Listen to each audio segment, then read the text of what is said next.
Musa Kamara ni golikipa namba moja pale Simba, na uwezo wake kila mwanachama anaujua, kila mshabiki wa mpira anaujua, lakini kwenye Simba hakuna tofauti kubwa ya viwango wa wachezaji.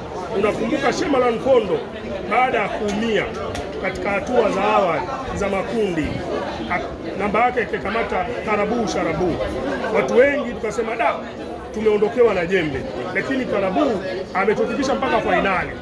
Umeelewa na hatukuona pengo la Shemalan Kondo baada ya kuumia. Kwa hiyo mimi niwaambie tu wana Simba, Musa Kamara ni golikipa wetu na ni namba moja kwa Afrika Mashariki na Kati, sio Simba kwa Afrika Mashariki na Kati. Musa Kamara tangu waje katika ardhi hii anamkuta Diara ndio anaongoza kwa clean sheet kila unapomaliza msimu, lakini msimu huu mpaka tunzo wameshindwa kuzitoa kwa sababu ya nani?